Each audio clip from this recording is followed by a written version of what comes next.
Thank you so much. Merci beaucoup. As you can tell, I do as I'm told, and I thought I had to stand up at the time when my immediate predecessor would sit down, and clearly I failed.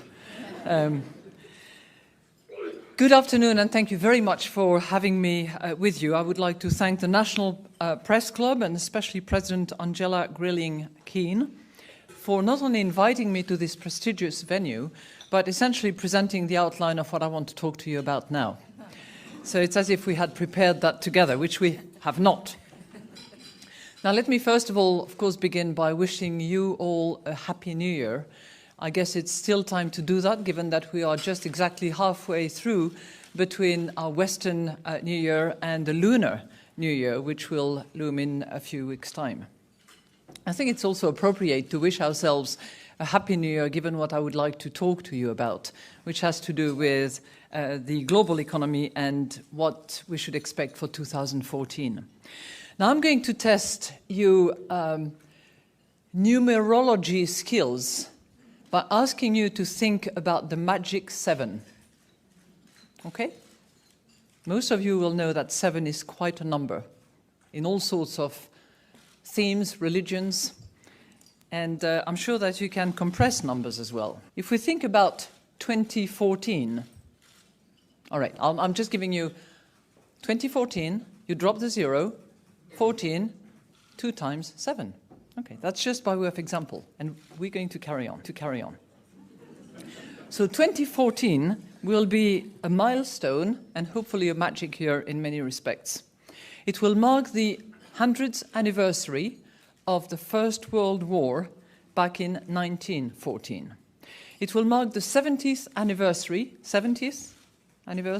drop the 0, 7, of the Bretton Woods Conference that actually gave birth to the IMF. And it will be the 25th anniversary of the fall of the Berlin Wall, 25th. That quickly turned into the greatest global economic calamity since the Great Depression. The crisis still lingers. Yet, optimism is in the air. We've left the deep freeze behind us, and the horizon looks just a bit brighter.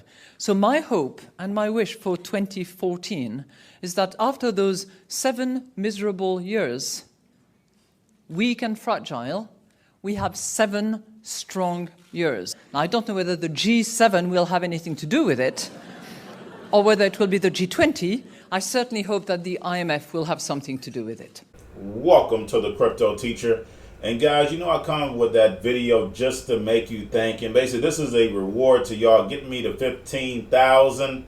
So basically, this video is definitely going to make you think. Now, basically, we had Christina Lagarde. It's an old video back in 2014. Go over numerology. If you're new to this channel, I've been over this video somewhat before. But basically, she went over 2014, of course, equals 7. G7, G20, and the letter G is what? Number 7 in the alphabet. We know that every letter is a number. Remember, that's all Bitcoin and cryptos are mathematics, numerology, algorithms, coding. Now, we start from 2014 and move up to 2021.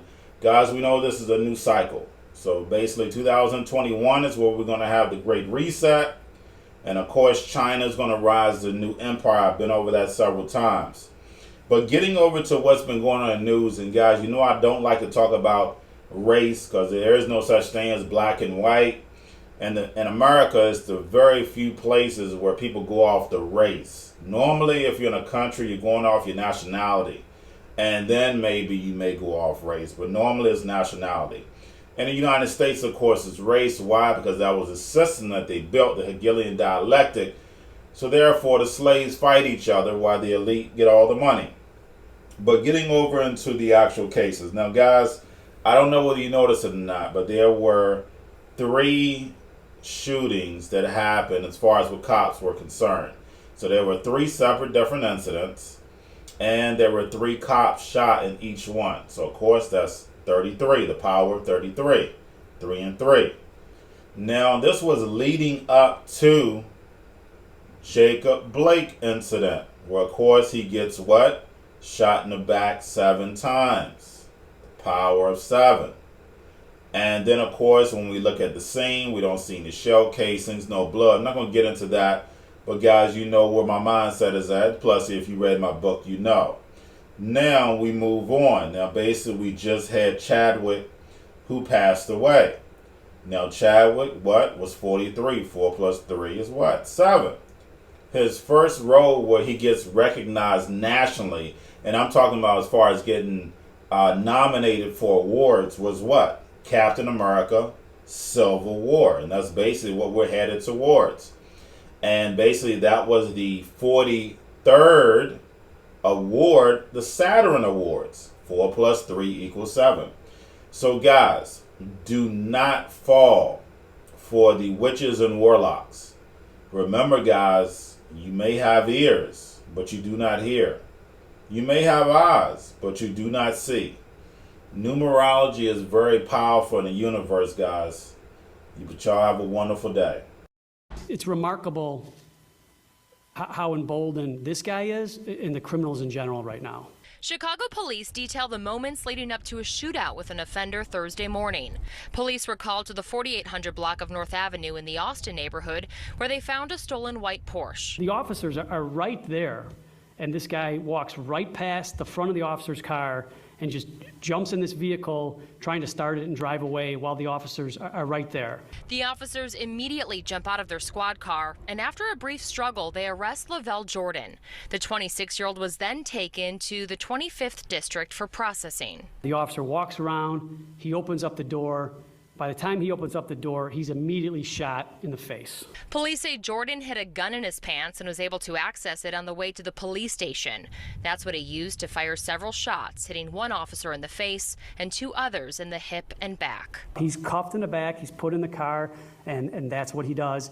And then once he gets his arms in the front, that's when he's able to get the weapon that he has. Officers Good evening, everyone. I'm Ron Trevino. We're tracking breaking news out of Central Texas, where the man who shot 3 officers has barricaded himself inside a home with others inside.